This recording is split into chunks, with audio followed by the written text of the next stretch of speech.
coup de marteau. Le coup de marteau de Jean-Louis Tremblay. Bonjour Jean-Louis. Bonjour Clémence. Alors vous nous parlez de malbouffe. Oui, exactement. Quel est le... Alors, le point de départ. Oui. Le point de départ dit de ma réflexion, n'est-ce Oui. pas C'est d'abord un article du Figaro. Je lis le titre. Comment la France est devenue la carte maîtresse de McDonald's. Bon, stupeur et effroi, bien sûr. Oui, oui. Okay. Oui. On n'est pas étonné, mais quand même. La filiale française, je continue à lire, qui compte 1560 restaurants, est devenue un modèle de réussite et veut s'étendre encore.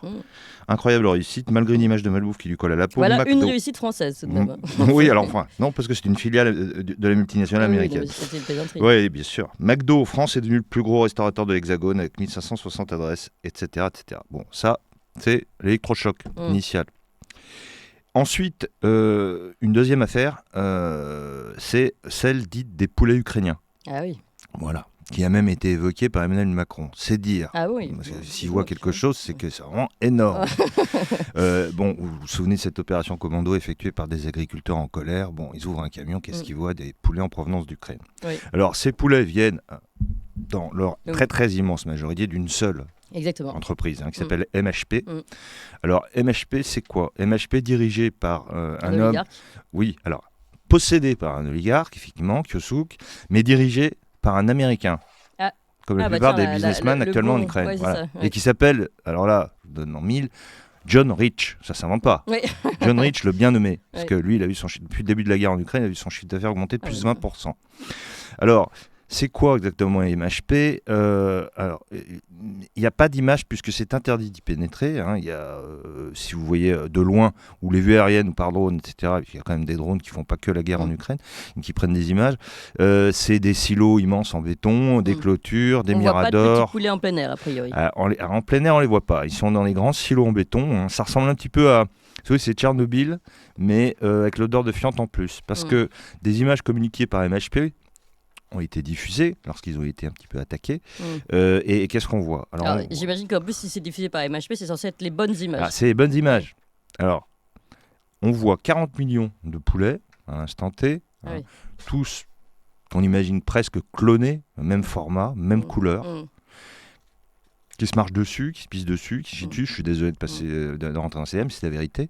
C'est quoi? C'est 350 tonnes de volailles par jour. Bon, à destination des pays européens, puisque c'est le premier marché. Parce que ce sont des gentils Ukrainiens et parce qu'en face il y a les méchants Russes, MHP bénéficie, comme ses homologues, d'un accord de libre-échange qui l'exonère de droits de douane. Oui, c'est ça. Donc ça à rappeler tout de même. En fait, on a ouvert complètement nos frontières, alors, comme si c'était l'Europe en fait. Exactement. Agricole pour le poulet, notamment pour la volaille.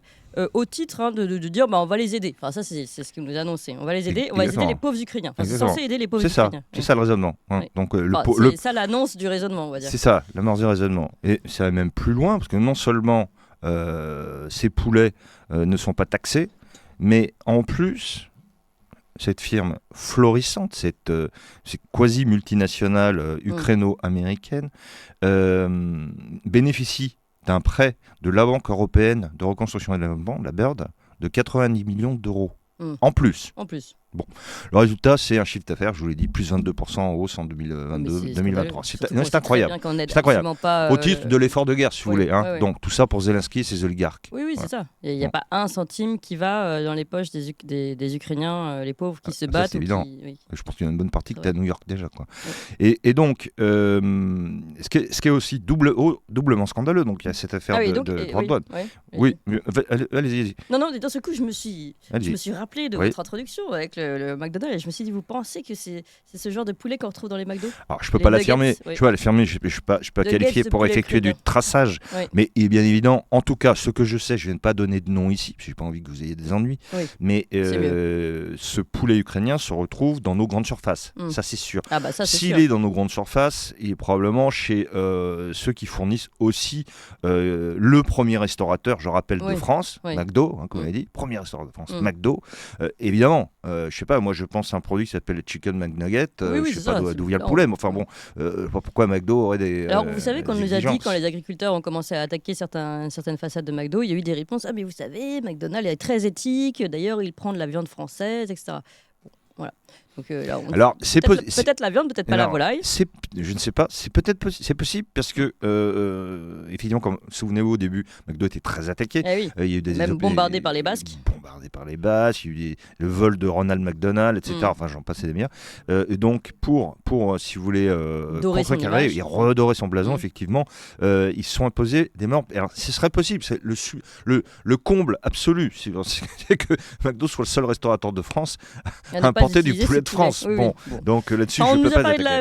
Alors, tout ça m'a fait penser à un film excellent et mythique qui s'appelle L'aile ou la cuisse, avec Louis de Funès, Coluche et Julien Guillemard.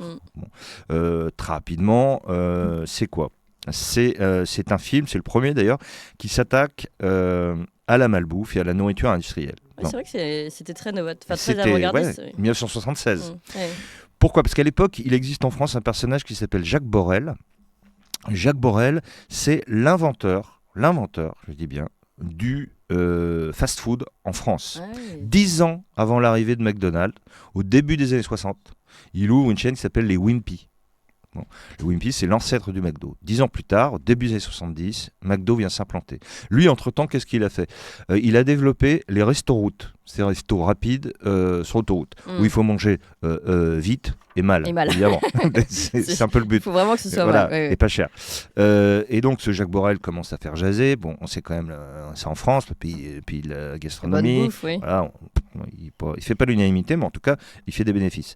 Et on s'attaque à lui dans la personne de Monsieur Tricatel, donc Guillemard dans le film. Bon, c'est lui, c'est transparent, c'est évident, qui est présenté comme par un présentateur télé comme l'empereur de la nourriture industrielle, le Napoléon du prêt-à-manger.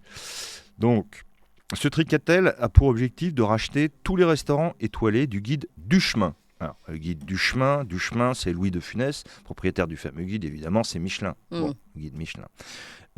Oresco référence, Duchemin part en guerre, il dit non, c'est pas possible, il faut que je le démasque, c'est absolument abominable ce qu'on mange chez Tricatel, je vais le démontrer. Et je vais le confondre dans une émission, un reality show de l'époque, qui est animé par Philippe Bouvard, qui s'appelle Tous les coups sont permis. Voilà, c'est censé être un duel entre les deux hommes, Tricatel contre Duchemin. C'est annoncé à grand renfort de publicité, tout le monde l'attend évidemment. Alors, et la manque de peau, il y en a un qui perd le goût. Et alors voilà, le pauvre Louis de Funès perd le goût, il souffre d'agueusie, puis c'est le terme exact en médecine, et son fils Coluche, qui lui n'a pas du tout envie de devenir le patron du guide Duchemin. Lui, son rêve, c'est de faire du cirque. Il est clown dans un cirque avec ses copains, un cirque itinérant. Il connaît pas grand-chose. Alors, pour faire plaisir à son père, il l'accompagne au restaurant. Enfin, et c'est lui qui va être obligé de remplacer. Mais si entre-temps, le père et le fils arrivent à pénétrer à l'intérieur de l'usine Tricatel. Alors là, c'est très drôle parce qu'on voit une chaîne de fabrication où il y a un squelette en plastique de poulet, puis qui passe, étape suivante, on revêtit un produit, puis troisième étape, ça ressort avec deux cuisseaux, et c'est un poulet rôti. Après, ils ouvrent une pièce où ils trouvent des œufs cubiques. Alors, Coluche dit, mais pourquoi des œufs cubiques ? Mais parce que c'est plus facile à ranger dans une boîte, dit Louis de Funès. Voilà, donc tout ça m'a fait penser à ça. Je me suis dit que c'était un film à revoir vu le contexte. Mais vous avez tout à fait raison, cher Jean-Louis Tremblay. Merci de venir ici défendre la gastronomie française et les agriculteurs. Et c'est d'ailleurs le lien avec le sujet que l'on va aborder immédiatement, puisqu'à travers notre beau voyage au pays du café, qu'on vous propose immédiatement, c'est aussi un voyage justement pour une exploitation responsable. Et on vous en parle dans quelques instants avec Jean-Pierre Blanc. Et puis vous restez avec nous, Jean-Louis Tremblay. À tout de suite.